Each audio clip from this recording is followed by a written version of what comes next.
我在修仙世界收到一个快递，里面竟连通着小人国的入口，而里面的村民饿了3年，竟已经开始吃土了。我赶紧把身旁的金乳酥捏碎撒了下去，结果那个吃土的村民惊呆了，他抱起地上的酥松的碎块，咬了一大口，好香，也好甜，天上竟然真的掉馅饼了。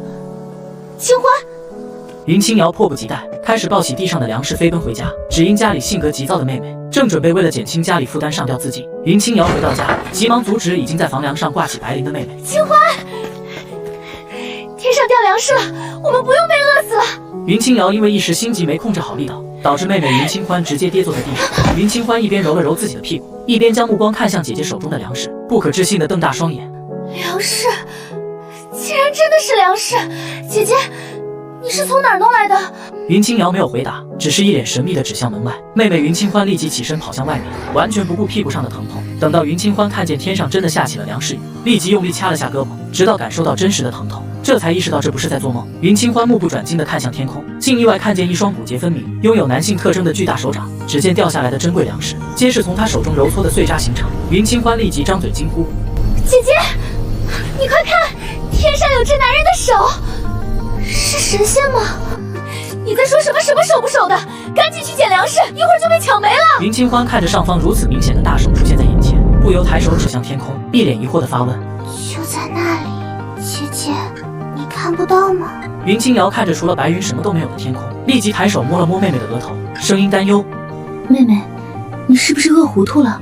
没事，姐姐的粮食也都给你。”云清瑶立即将手中的金乳酥塞进妹妹口中。此时云清欢也顾不上刚刚的疑惑，满眼都是口中的金乳酥，味道又甜又酥，简直美味极了。云清瑶看着妹妹满脸幸福的表情，顿时放下心来，立即冲出大门，开始和村民们一起捡粮食，生怕一时动作慢了，最后追悔莫及。其他村民们原本正埋头吃地上粮食，见状也不再一味的为了填饱肚子，全都纷纷回家拿出米缸，开始将地上的粮食打包回家。毕竟一顿饱和顿顿饱，村民们还是分得很清的。不过还好地上的粮食有很多，暂时还没有发生村民们为了一口吃的争执情况。这时，一群玩闹的小孩们表情新奇地看向天空，怎么天上有一只手在动啊？是啊，好神奇哦！胡说八道什么呢？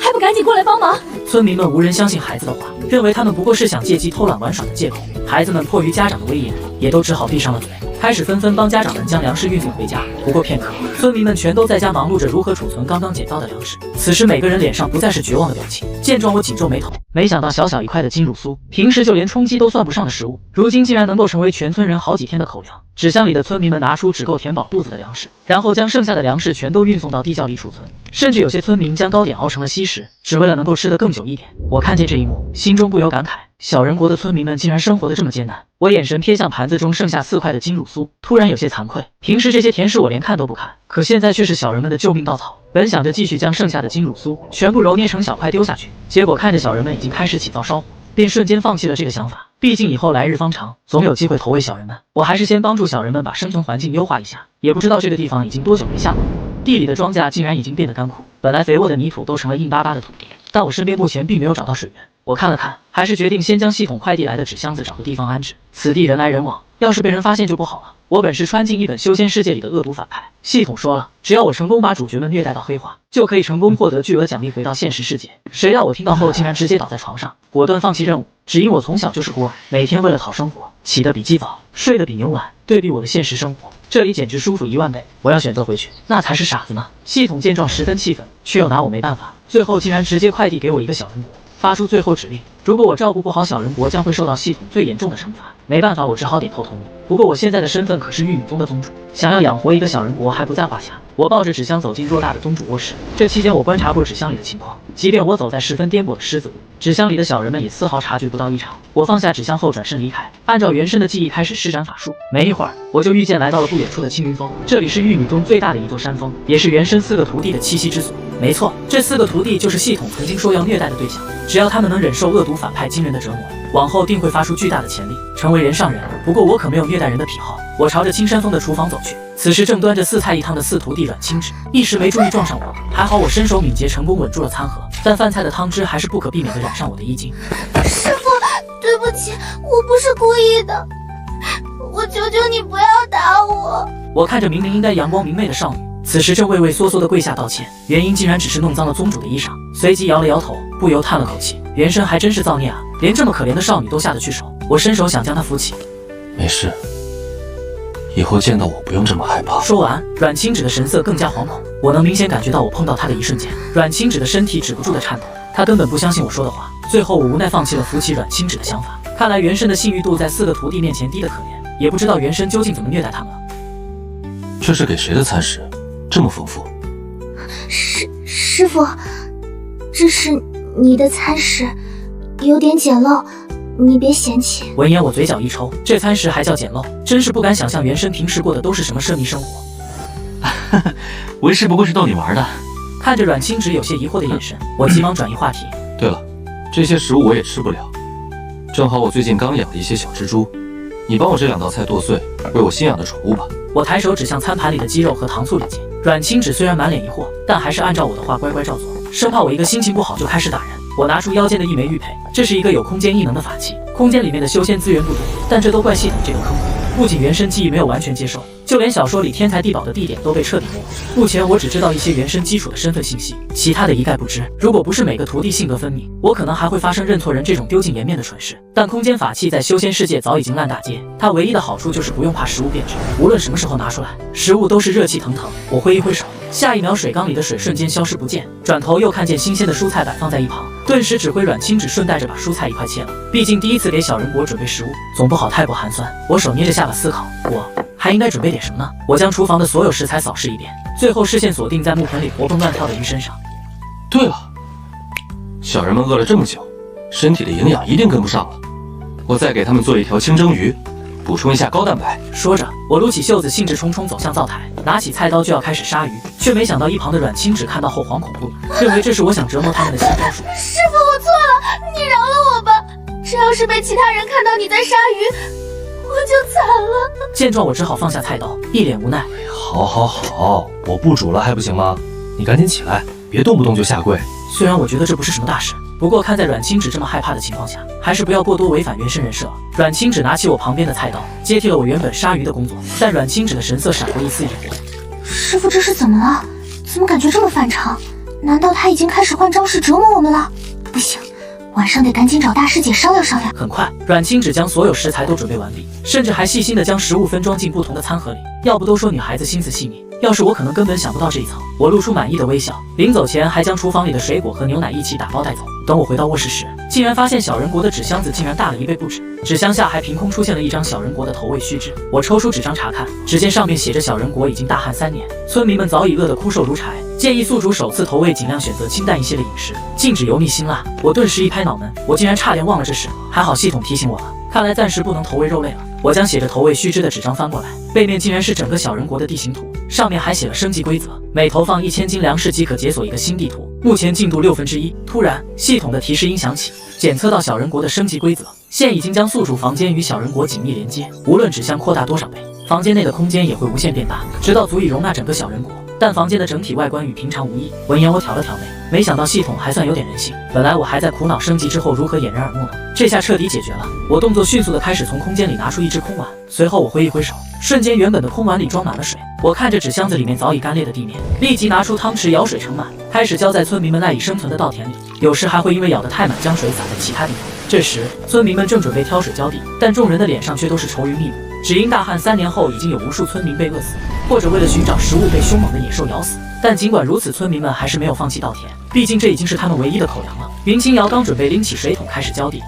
姐姐，你从小身子骨弱，还是让我来吧，我可不是娇滴滴的女孩子，力气大得很。说着，云清欢就从姐姐手里抢过5斤重的水桶，她一脸轻松的样子，仿佛手中一点重量都没有。这时一滴水珠落在云清欢的手背，触感冰冰凉凉的，云清欢脸色瞬间变得欣喜。姐姐，下雨了！云清欢的惊呼声吓了我手中的汤匙一抖，不禁洒出更多的水珠落下。此时村民们纷纷抬头，不由发出惊呼：天哪，你们快看，那是什么？云清瑶也感受到身上掉落的水珠，急忙抬头，结果发现天上下的根本不是雨，而是倾泻而下的瀑布。只见这汹涌的瀑布竟然十分有规律地浇灌稻田，一点水都没有渗到外面。不过片刻，整整一个村子的稻田眨眼间就被彻底浇透。天哪，这根本不是雨！难道真的有神仙眷顾我们了？此时村民们也全都目瞪口呆，随后众人发出了惊呼的唤声，纷纷虔诚地跪拜仙人。这时一道清冷的声音传来：大家快看，神仙的手拿着巨勺，正在赐予我们珍贵的水源。村民们的目光纷纷集中在刚刚出言的温灵溪身上。温姑娘说的对，她见识广，肯定没错。绿衣丫头，你怎么开始说胡话了？天上明明什么都没有啊！温灵溪见村民们无人相信，也不再劝说，因为他知道就算费太多口舌，其他人也只会以为他在胡言乱语。温灵溪默默抬头直视天空，恍惚间甚至能够看见我俊美的面容。我能明显感受到温灵溪炙热的视线，只因他在众多黑黢黢的村民中十分显眼，皮肤白得发光，简直就像刚刚出笼的白面馒头。想到这，我猛拍脑门，马上就要到吃饭时间了，我还没有和村民们沟通过呢。我察觉到温灵溪能够看见我的真容，那不如直接让温灵溪组织村民们配合起来，这样干活效率还能加快。你叫什么名字？仙人，我叫温灵溪，你有什么吩咐？小人村内能够听到声音的孩子们脸上也全是兴奋，纷纷拽着家长指向天空。妈妈，你快看，天上有个帅气的小哥哥在说话。众人虽然还是不相信孩子们的话，但架不住孩子们说的信誓旦旦。可等到他们抬头，却什么也没看到。这时我才发现，小人国除了尚未成年的孩童，好像只有温灵溪和云清欢能够看到我的面容。而面对自家孩子的胡言乱语，村民们纷纷认为他们中了邪祟，顿时担忧不已。我见村民们的注意力逐渐跑偏，终于也不再隐藏，缓缓对着温灵溪和云清欢开口：现在只有你们二人能够看见我。现在赶紧通知村民们，把家里米缸与水桶都拿出来，我给你们投喂点蛋白质，补充一下身体。不管村民们信不信，只要我将热气腾腾的食物明晃晃摆在眼前，一切自然不攻而破。温灵溪和云清欢赶紧点头应下，不敢有半分拖延。仙人，不知我们应该如何称呼你？我想了想，总是被叫做仙人确实有些别扭。随后看着和我现实世界年龄差不多大的二人，便将自己的名字告知给他们。我叫萧金寒，以后也不必叫我仙人。说完，我没看二人是什么反应，一屁股坐在床榻上，仔细研读小人国的须知说明书。没想到养小人居然这么复杂，不过能够帮助他们渡过难关，还是很有成就感的。随后，我将四徒弟阮清纸剁好的鱼肉碎末拿了出来，坐在一旁观察纸箱子里的小人们。只见温灵溪立即起身大喊：大家赶快回家，把米缸与水桶全都搬到院子里，仙人要赏赐我们食物了。闻言，村民们全都认为温灵溪饿疯了，但也有不少村民拉着温灵溪询问：灵溪丫头，你刚刚说的都是真的吗？真的有仙人赏赐食物？问，都说这么多遍了，你要是还不信，等别人被仙人赏赐食物，你千万别眼红就行。此话一出，顿时引起一片哗然。大多数村民不服气自己竟会被一个小姑娘指责，但也有许多聪明的村民已经悄咪咪回家，开始寻找米缸与水桶。只见围观的村民们越来越少，一旁的云清瑶也忍不住开口：温灵溪可是教过我妹妹功课的老师，我相信她的话。再说这又不费什么事儿，不听的话，你们就等着饿死吧。青瑶，你说的对，我们还在这儿争执什么？没看好多人都已经溜走了吗？见状，村民们全都急忙跑回家。仅仅过了3分钟，一大半村民的院子里都摆放了能够装纳食物和水的米缸与水桶。云清瑶也一脸半信半疑地看着天空。她刚刚帮温灵溪说话，也不完全是相信了她的话，只是因为妹妹云清欢也说过类似的话，当时只以为她是饿晕了头。现在想来，可能妹妹和温灵溪看到的是一样的。原本云清瑶想拉着妹妹回家，但云清欢想起我的嘱托，一把甩开姐姐的手。姐姐，我还有仙人交代的任务没完成，你先回去。云清欢从小就开始习武，身手不凡，还拥有天生神力，一般人根本不是他的对手。先行一步回家，云清欢立即开始挨家挨户的敲门，通知他们仙人准备开始赏赐食物，但却换来的是村民们无情咒骂。云清欢，没想到你竟然是这种人，想抢我家的粮食，门儿都没有！云清欢强忍下怒火反驳：我们家今天也捡了好多粮食，怎么可能抢你们的？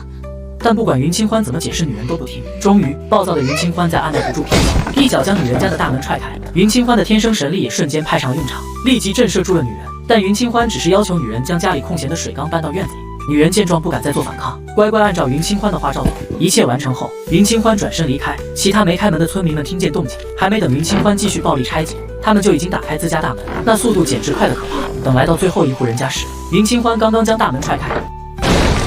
畜生，想抢我家粮食，先过我老太太这关！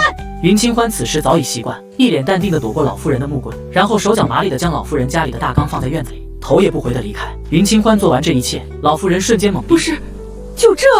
另一边，温灵溪也谨记我的嘱托，开始挨家挨户的敲门通知。一通折腾下来，几乎全村的人都围在自家院子内，眼神死死盯着面前空荡荡的大缸。甚至被云清欢制裁的一些村民，已经开始一脸幸灾乐祸的期待，一会儿要是仙人没有变出食物，云清欢和温灵溪被众人谴责的场景。我低头看着村民都已经准备就绪，立即拿出勺子舀出一些鱼肉碎末，率先放进云清欢院内的大缸里。云清欢和姐姐立即跪下感谢。随后我又开始挨家挨户分发鱼肉碎末，我的举动让一些本来幸灾乐祸的村民脸色一变。纷纷身体颤抖地跪在地上，生怕自己刚刚的举动冒犯了仙人。小人国的村民们看不见我的脸和身体，他们看见的只有一个50米的巨大勺子在空中挥舞。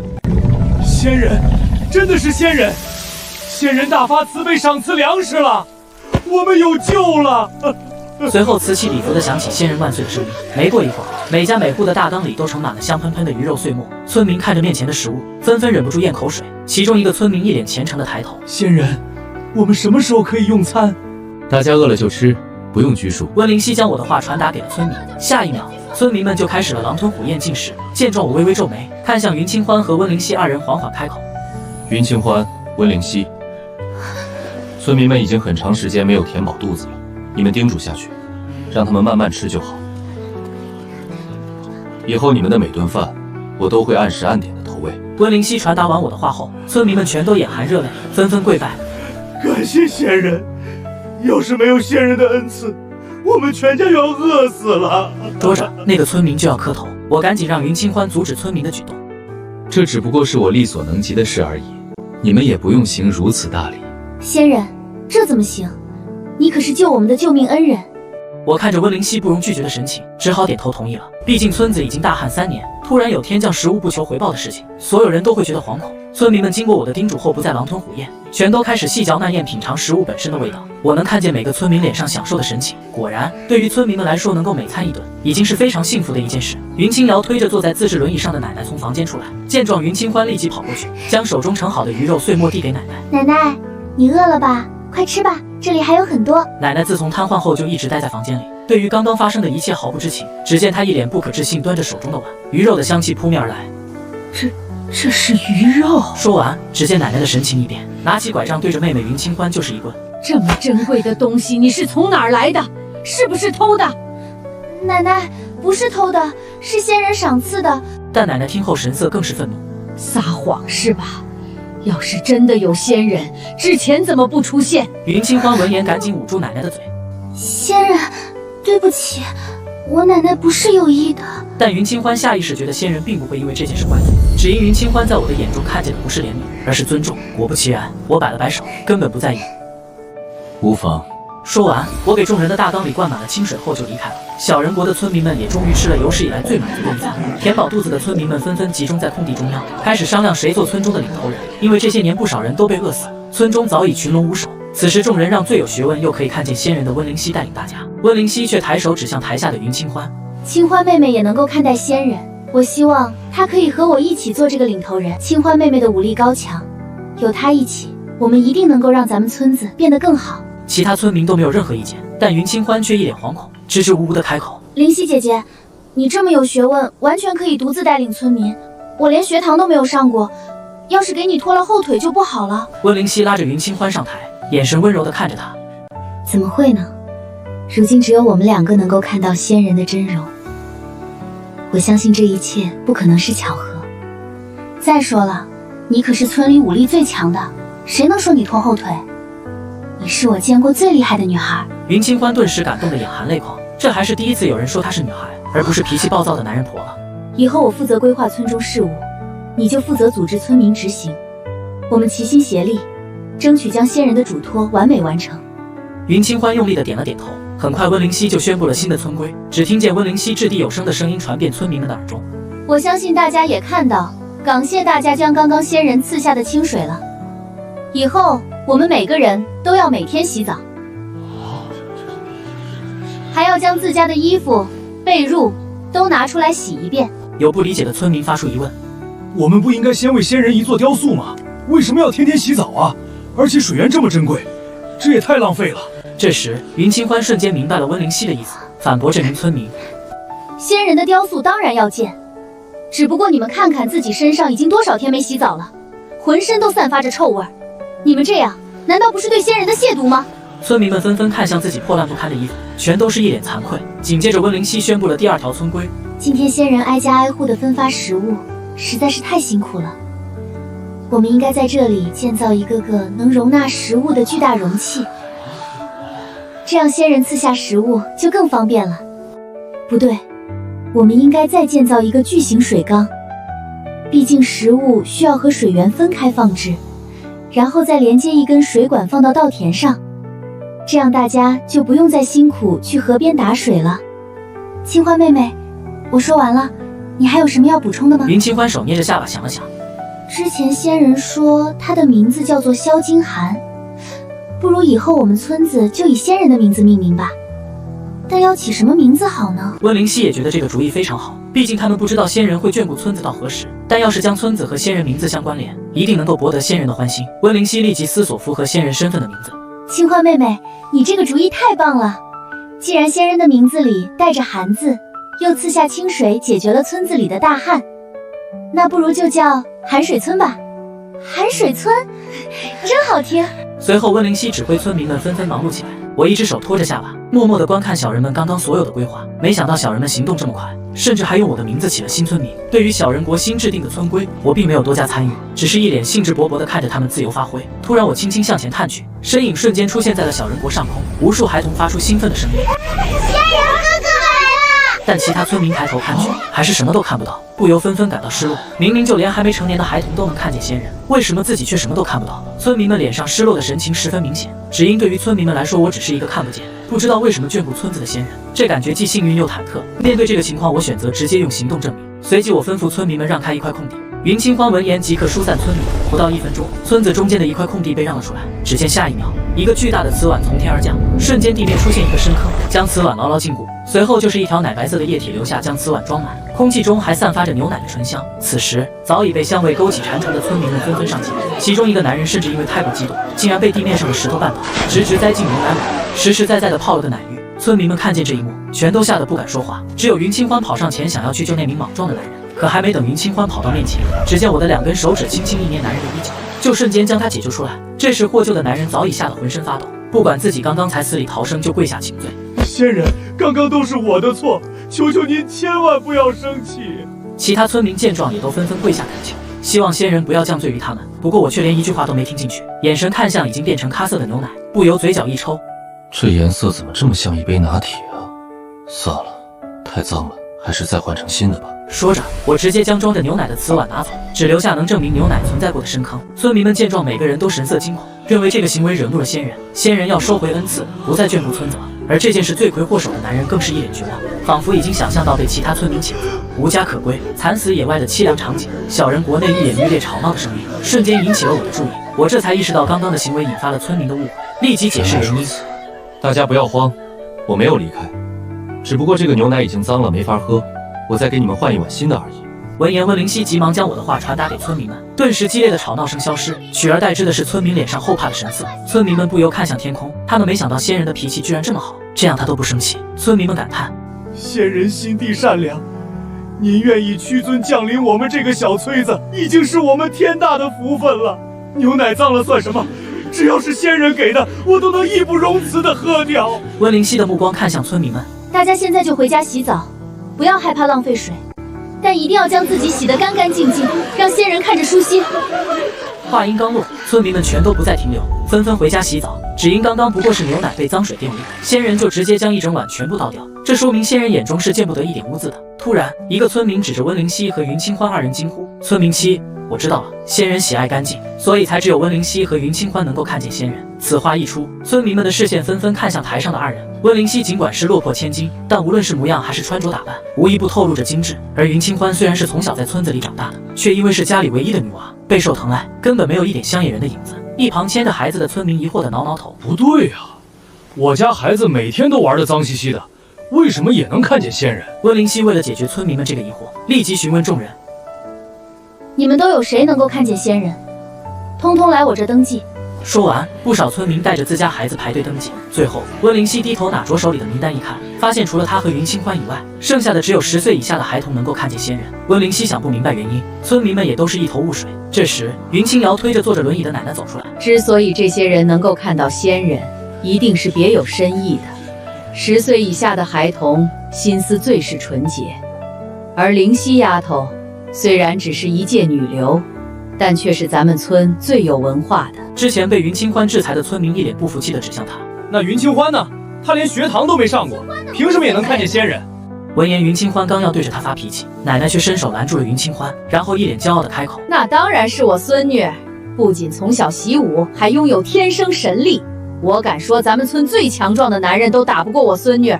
你要是不服，可以过来试试。云清欢一个眼刀甩了过去，那名村民顿时想起云清欢的可怕之处，浑身一颤，再也说不出半句反抗的话。其他村民们听到奶奶的话，也都纷纷点头认可。说的没错，而且他们加起来正好1文1武。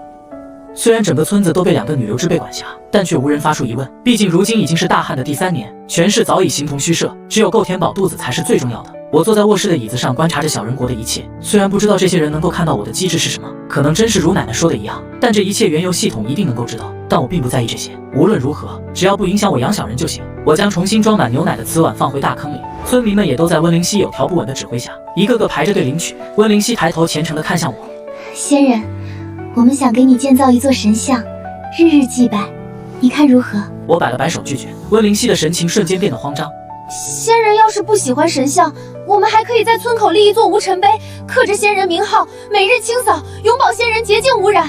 闻言，我嘴角一抽，什么鬼？怎么我年纪轻轻就要开始立墓碑了？紧接着，我脑海就已经出现众人排着队送白花的场景了。我急忙甩了甩头，不行，想想鸡皮疙瘩都要出来了。随后，我立即传话给温灵溪，我不喜欢这些形式，以后这些东西就不用麻烦了。我留下这些话后，就不再关注小人国。虽然仙人不喜欢这些形式，但我们却不能什么也不做。仙人既然能够眷顾我们村子，想来也不会看到我们一点进步都没有。温灵溪想通这一切后，立即召唤村民们来到空地集合。村民们看着站在中央的温灵溪，一脸欣喜。灵溪丫头，是仙人又有什么指示了吗？温灵溪闻言摇了摇头，仙人并没有过多的要求，只不过我们却不能一直原地不动。我决定在村子里开设一个学堂，无论大人小孩，只要愿意学习的都可以来。此话一出，周围的村民一片哗然，特别是家中孩子尚小的家长。你说真的可以上学吗？当然，只要我们的村子越来越好，仙人看着也会越喜欢。见状，云清欢连忙组织想要报名的村民登记，这其中有几岁的孩童，还有已经成年的中年妇女，甚至就连坐着轮椅的奶奶都报了名。可见这个世界对于读书人的重视。我朝着外面看了看时辰，马上又到了投喂小人国的时间。我走出卧室，立即召唤出本命剑御剑飞行。与此同时，四徒弟阮清芷已经早早来到厨房，开始准备师傅需要的食物。这时，大师姐夏灵溪走进厨房，她看见师妹阮清芷正在将新鲜的蔬菜剁碎，一脸疑惑：四师妹，你这是在干什么？居然把菜剁得这么碎，看着就没什么食欲。难不成师傅换口味了？所有徒弟都知道四师妹阮清芷每天都要专门为师傅制作吃食，虽然繁琐，但这已经是师傅折磨人最轻的一个手段了。这不是给师傅吃的，最近师傅好像是养了一群蜘蛛，这些都是给他们吃的。大师姐夏灵溪瞬间眉头紧皱。蜘蛛？师傅不是都已经养了一个萨摩耶了吗？说着，夏灵溪嘴角露出一丝讽刺的笑容。师傅还真是有爱心啊，这不会是他研究出来折磨人的新手段吧？闻言，阮清芷摇了摇头，看着不像。好了，不说了，我还有其他菜没切完呢，一会儿师傅来看见又该生气了。说着，阮清芷拿起一旁的绿色的皮蛋开始忙碌。大师姐见状，撸起袖子准备帮忙。四师妹，我来帮你。很快，阮清芷在大师姐的帮助下将所有食材全部备好。下一秒，阮清芷将食材全部倒进大锅里，手上的勺子不停搅动，准备做一锅皮蛋瘦肉粥。大师姐百无聊赖地站在一旁。想不到师傅养的这群蜘蛛竟然还要吃熟食，不过你放了些调料下去，确定养宠物能吃这么咸吗？之前一直忙着投喂小人，解决他们的温饱，差点都忘记给他们日常用的调料了。大师姐，你身后有一盘金乳酥，你拿出来放出食盒里。上午师傅拿过来的食盒都已经空了，想来是师傅爱吃的。大师姐夏灵溪瞬间神色一惊。什么？上午师傅来厨房了？四师妹，快给我看看有没有哪里受伤。夏灵溪赶紧来回检查四师妹的身体，生怕四师妹被师傅欺负了。阮清芷看着大师姐紧张的样子，不由轻笑一声。好了，大师姐，我真的没事，不信你看。说着，阮清芷连忙转了一圈展示。大师姐确实没有在四师妹身上看见任何伤口，顿时松了一口气，神色又开始变得疑惑起来。吓死我了，还好你没事。不过最近师傅的行为举止确实有点奇怪，他都已经好几天都没有发飙打人了。好像是哦，不过这难道不是好事吗？这样大师姐就可以潜心修炼了。大师姐拿起旁边的一杯清水，一饮而尽，然后看向一脸懵懂的阮清芷。你不知道，上次我练功的时候不小心将师傅心爱的桃树折断了，他居然都没生气，这一定是暴风雨前的宁静。说不定师傅背后要准备怎么折磨我们呢。闻言，阮清芷顿时连勺子都要拿不住了，脸上又变回了那个唯唯诺诺的样子。师傅打人实在是太疼了，我上次的伤还没有好全呢。大师姐立即安慰害怕的四师妹，信誓旦旦地拍着胸脯：不要怕，真有什么事儿我顶上，我皮糙肉厚，不怕疼。也不知道是他们讲的太投入，还是已经完全陷入了自己预设的情绪里，竟然连我已经进入厨房了都没发觉。我趁着二人还没发现，动作迅速地将四徒弟做好的饭菜一股脑的全部收进空间内。我明显的举动立即吸引了2个徒弟的注意。不过夏灵溪不愧是系统选中的天之骄子，只见他只是眼底闪过一丝惊讶，随后神色就恢复正常，一脸恭敬地向我鞠躬行礼。最近天气寒冷，师傅的身体可安好？我挑了挑眉，不由感叹，原身这么虐待他们，夏灵溪居然还能昧着良心说出关心的话。果然，你有这份忍耐，干什么都会成功的。我看向一旁小心翼翼的四徒弟，轻叹一口气，这个四徒弟的胆子还是一如既往的小，看来是时候来点鼓励教育了。我抬手示意2人起身，随后冲着四徒弟扬起一个完美的微笑。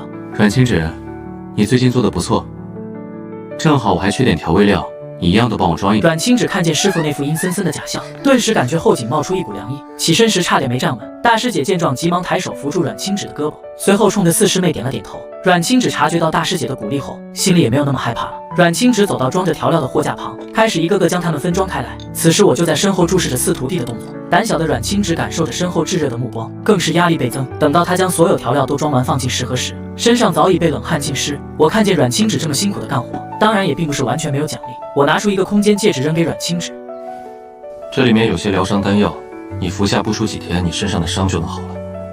这几天你也不用再给我送饭了，好好在屋里养伤吧。阮清芷接过空间戒指查看，居然真的是疗伤丹药，甚至还是品阶最高的。阮清芷满脸不可置信：师傅，这是给我的。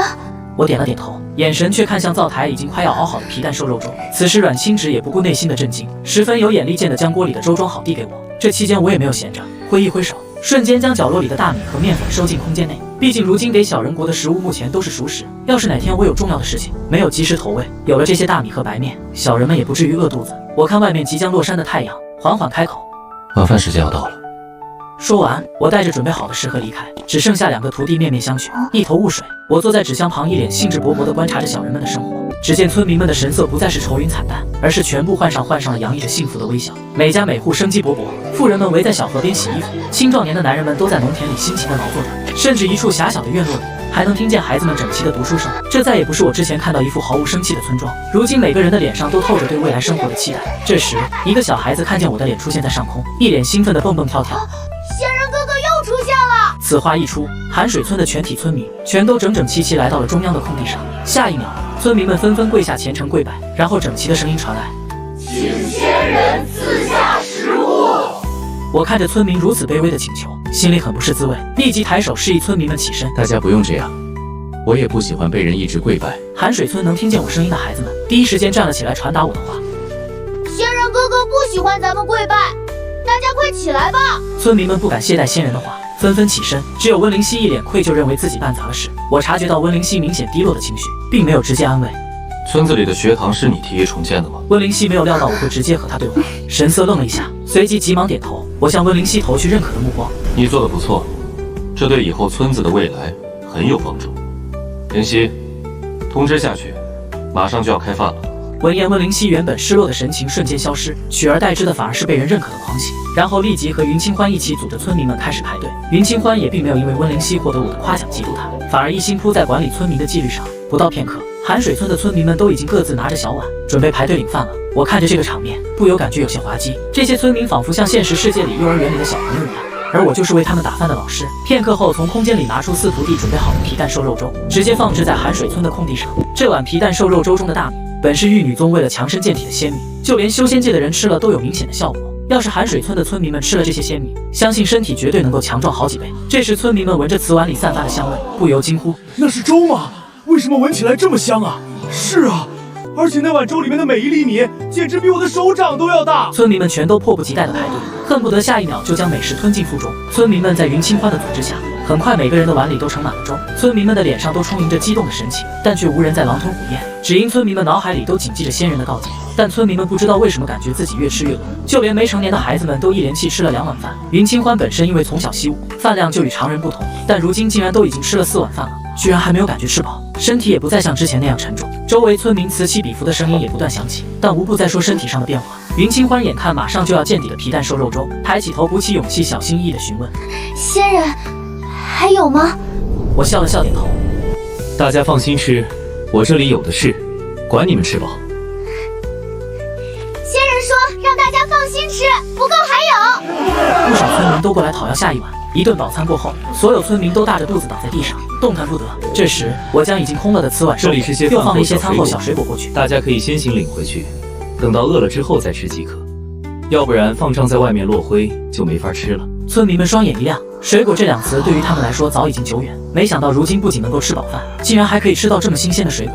此时村民们也顾不上撑得走不动道的身体，艰难地从地上起身，开开心心地领着水果回家。夜幕将至，村民们纷纷熄灯睡觉。云清欢奶奶坐在大院内，对着孙子孙女二人语重心长地说道：“清欢，你能够看到仙人是你的荣幸，可千万不要因为众人的追捧走上歪路啊！”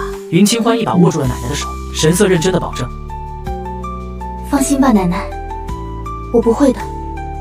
我如今的职责就是保护好咱们的村子。”云清欢感觉身体有一股莫名的力量涌上来，仿佛双手有着使不完的力气。云清欢立即起身，拿起一旁的木剑，打了好几套剑法，这才感觉体内的能量被发泄了出去。但随之而来的是肚子传来咕噜声。云清欢拿出仙人赐的水果，一个一个吞进腹中。与此同时，正在家里规划寒水村规章制度的温灵溪突然感觉浑身燥热，她的脸色也变得通红。此时的温灵溪再也顾不上千金大小姐的矜持，瞬间冲出房门，顺着村子跑了十几圈才停止。晶莹剔透的汗珠从温灵溪的脸上流下，却完全不见狼狈，反而越能衬托她的美丽。温灵溪将体内的燥热全部通过运动挥发出去，身体早已汗臭不已。温灵溪开始烧水洗澡。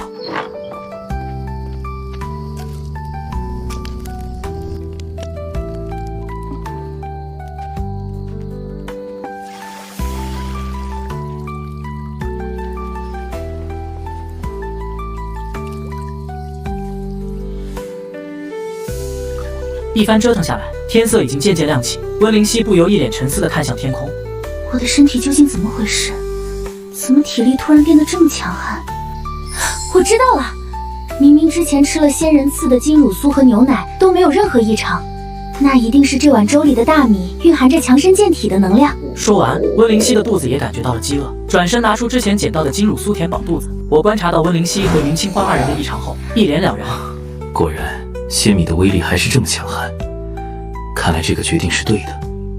村民们的身体变得强壮，也可以给村子带来一些安全保障。我看向卧室外面同样漆黑的天色，打了个哈欠，终于不再关注小人们，开始上床睡觉。但我不知道的是，这一夜，无数村民们在熟睡的梦境中被饥饿感叫醒。获得了仙人食物的村民们纷纷半夜起身做饭，曾经饭都吃不起的村庄，竟然在黑夜中升起炊烟袅袅。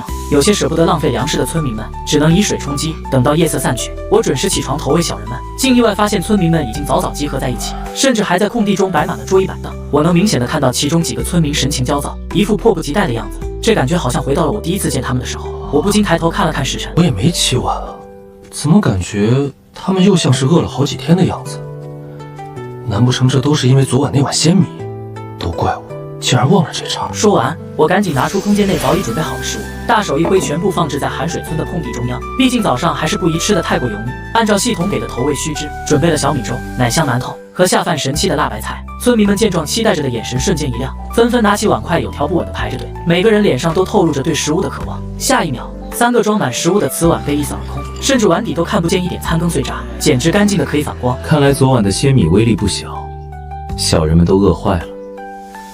看来下次应该多准备些食物给他们。我伸出手，一言不发地将空瓷碗拿走，心里想着小人们中午的菜系，但没想到我的举动竟然引来了小人们的恐慌。只见其中一个村民一脸期待地看着温灵溪。凌云丫头，今天仙人有什么指示？温灵溪闻言摇了摇头。今天仙人什么都没说。什么？难道是仙人嫌弃我们吃的太多，生气了？其他村民们纷纷低头看着已经隆起的肚子。我今天确实感觉比往常能吃，仙人不眷顾我们村子了吧？早知道就少吃点了。村民们的声音此起彼伏地响起，全都在懊悔自己吃的太多，惹得仙人不高兴了。就在场面逐渐失控时，云清欢的天生神力竟然直接拍碎一块大石头。安静！云清欢的这一骇人的举动，不得不说非常有效果。所有村民见状全都不再说话，目光们纷纷聚焦在台上的云清欢身上。一旁的温灵溪见村民们情绪冷静下来，对着云清欢扬起一个认可的微笑，然后面对村民们缓缓开口：大家先不要慌。首先，仙人并没有发怒的象征，我们不要过度揣摩。其次，仙人能够及时将空碗收走，说明仙人一直在注视我们。说着，温灵溪还一脸虔诚地抬头看向天空。虽然我并没有让他看见我的脸，但他却深深地鞠了一躬后，又继续说道：“我们不能一直仰仗着仙人的昆策，我们也应该过属于自己的生活。昨天仙人已赐下水源，那我们就应该辛勤劳作，不让仙人失望。”此话一出，村民们恍然大悟。对呀，我们究竟在失落什么？仙人都已经屈尊眷顾我们村子了，难不成还想和仙人畅聊不成？其他村民纷纷点头。就是，我觉得仙人已经非常善良了。之前我去大户人家做工，赚的银子不多不说，有时说错一句话，就连小命都不保。温灵溪看见村民们脸上的恐慌已消失，趁着没人注意，悄悄松了一口气。其实温灵溪心里也没底，仙人是否生气他也不知道，但想起脑海中仙人气质温和的样子，想来并不会因为这点小事生气。就在温灵溪还在胡思乱想的时候，空中传来我清朗的声音，更是让温灵溪将心放在了肚子里。你们之前的胃早已脆弱不堪，今天早上先吃点清淡的，等到中午定会比这好10倍不止。温灵溪将我的话传达后，周围引起一片哗然，村民们全都是一脸狂喜的表情，纷纷情不自禁的双膝跪地。我这次看着却没有再组织村民们的举动，只因我知道他们都是真心的感谢，但却暂时无法回报什么，最后只能选择这种方式。好了，你们的感谢我都收到了，你们可以先去忙了。中午准时到这里集合即可。很快，村民们纷纷散去，但这一上午，所有村民们都没有闲着，全都在温灵溪和云清欢2人的指挥下忙碌了起来。云清欢选了几个年轻力壮的青年和木匠，先将之前规划好能够装纳食物的巨大容器和水缸打造起来，这样每次吃完也可以自行清理，总不能一直给仙人增加负担。温灵溪带着剩余的村民们在稻田里辛勤的劳作，尽管村民们早已在太阳的照射下大汗淋漓，但却无人发出怨言。村民们看着不再枯燥干涩的稻田，脸上的喜悦简直无以言表。时间转瞬即逝，很快午饭的时间就要到了，村民们纷纷放下手中的活动，连忙跑到寒水村空地集合。我看着仿佛嗷嗷待哺的村民们，也不过多废话，大手一挥，直接将准备的食物投放下去。但今天的菜系却和早上的清汤寡水完全不同，这是我特意为准备村民们准备的3菜1汤，分别是红烧肉、清蒸鱼、西红柿炒鸡蛋，还有一碗热气腾腾的紫菜蛋花汤。下一秒，独属于荤菜的香气传遍这个村子，村民们眼神直勾勾盯着空地中央的食物，口水直流。只见村民们一脸不可置信，居然是红烧肉！说着，那名村民不禁热泪盈眶。没想到有生之年竟然还能吃到肉！仙人万岁！我将祖祖辈辈信奉仙人，日日祭拜。不怪这村民情绪如此激动，只因村子大旱3年，村民们就连温饱都成问题。原本养的家禽早已变卖，换成干涩无味的粮食。这几年刚刚出生的孩子，甚至连一点油腥味都没尝过。可本以为会被饿死的村民们，全部看着眼前永远无法触及的食物时，能够克制激动的情绪已是极限。我看向村民们强忍下欲望的模样，心里不由感叹：果然天灾害人啊！明明这些对我来说只不过是一道寻常的午餐，但在这群小人面前却是梦寐以求的食物。面对这些食物，村民们甚至不敢上前，害怕眼前的一切都是梦境。等到睁开眼睛，又回到了吃土充饥的生活。见状，我赶紧吩咐温灵溪和云清欢2人将食物分发下去。此时，温灵溪和云清欢2人也从震惊中回过神来。不到5分钟，每个村民手中都有了3菜1汤。村民们将红烧肉送进口中的那一刻，眼泪夺眶而出。好吃，太好吃了！这辈子能吃到如此美食，就算死也值了。其他村民们也都同样如此，但这次村民们不再像往常一样疯狂进食，而全都开始细嚼慢咽，细细品味，仿佛将食物含在口中不愿咽下。我本来还在纸箱旁观察着小人们，突然一阵激烈的敲门声响起，我只好将食物的空碗收起，害怕村民们像上次一样胡思乱想，立即传话给温灵溪和云清欢2人。我一会儿还有事，先行一步，你们慢慢吃。说完，我起身开门，没想到门外的竟然是大徒弟夏灵溪。只见他手拿一根带刺的藤条，扑通一声跪在地上，表情一脸严肃。我看见夏灵溪这副模样，顿时吓了一大跳，急忙要将夏灵溪扶起来。夏灵溪，你要干什么？动不动跪下干什么？还不快起来！可夏灵溪却无动于衷，继续跪在地上，随后将手中带刺的藤条送得更紧，脸上也仿佛下定什么决心一般。师傅，求你抽我吧！闻言，我嘴角一抽，这是什么鬼？怎么动不动就抽人？不会又是原身的骚操作吧？想到这，我也不再强求夏灵溪起身。无缘无故，我为什么要抽你？给我一个理由，要不然你就一直跪在这儿吧。跪在地上的夏灵溪一脸懵逼，小心翼翼试探性的开口：“不是，师傅说的，每个月我们要想获得修炼的淬体丹，就拿着带刺子的藤条经受鞭打执行，否则就要将我们赶出玉女宗吗？我低头看着容貌艳丽的夏灵溪，眼底闪过一丝怜惜。这原身还真是个畜生，这么娇滴滴的女孩，他居然都下得去手，仅仅为了满足他那点变态的爱好。原身的这4个徒弟在他手里，可真是遭罪啊！我终于知道了夏灵溪为什么突然出现在这，还一脸愤恨地拿着带刺的藤条。不过我可不是原身，没有这么爱打人的变态爱好。立即从空间拿出4颗淬体丹扔给夏灵溪。这是4颗淬体丹，你拿回去给他们1人1个，以后我会准时发放给你们。不用再带着藤鞭跪在我的房门前了。夏灵溪看向手中的淬体丹，愣了好一会儿，眼里的震惊逐渐被疑惑取代，但他并没有过多询问，生怕师傅改变主意将丹药收回，立即跪地磕头。谢谢师傅恩赐。说完，逃也似的离开，仿佛我是吃人的怪物一样。看来想改变原主在徒弟身上留下的恶毒印象，任重而道远了。日子一天天的过去，此时的寒水村早已不是曾经穷困潦倒，每个脸上都心生绝望的样子了。经过温灵溪和云清欢的一步步指挥下，装纳食物的巨大容器和水缸早已建好，甚至会在清洗过后盖上一层防尘布，以免落灰。温灵溪曾经提议的学堂也成功扩建，学生也越来越壮大，无论是小孩还是老人，无论是男人还是女人，全都纷纷搬着小板凳来到学堂听温灵溪讲课。孜孜不倦的读书声传遍整个寒水村，我也每天定点投喂小人们。我能明显看见曾经瘦成皮包骨的村民们，身体逐渐变得越加充盈，聊天的内容也不再是如何活下去，而是一脸期待的讨论今天会吃什么。如今每个人的脸上都洋溢着幸福的微笑。随着孩子们在村子里嬉戏打闹，欢笑声传遍整个村庄，不时还会有家长担忧的提醒：慢点跑，注意安全。才不要，我该见不到仙人哥哥了。说完，瞬间跑得无影无踪。温灵溪在我又一次投喂成功后叫住了我：仙人，留步，我们又有些东西要给你。温灵溪挥了挥手，村民们扛着一袋袋大米出来，那是他们秋收后的第一批稻米。我数了数，整整又10大袋。我一脸不解，这是什么意思？仙人，这是我们今年收获的第一批粮食，但如果没有您赐下珍贵的水源，我们早就饿死了。这是我们的一点心意，希望仙人能够收下。此刻所有村民脸上的感谢都是十分真挚的，其中不掺加一丝假意。村民们一双双诚恳的眼神看向我，我不由心里一阵触动。原来帮助别人是这么有成就感的一件事。我不忍拒绝村民们的好意，却只取走了一袋大米作为纪念。你们的心意我收到了，只不过剩下的这些你们留下吧，这样我会更加高兴。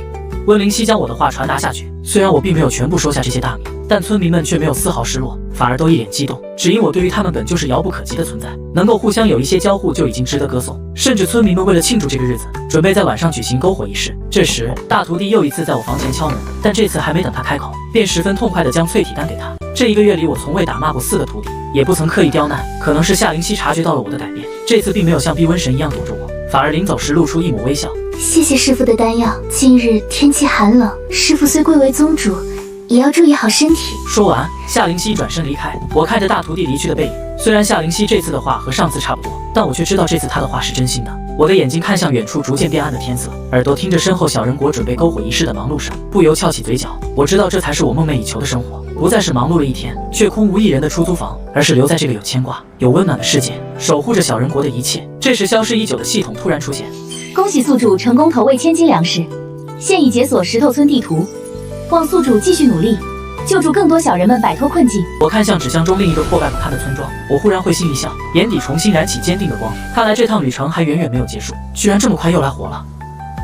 石头村，等着吧，你们的救世主来了。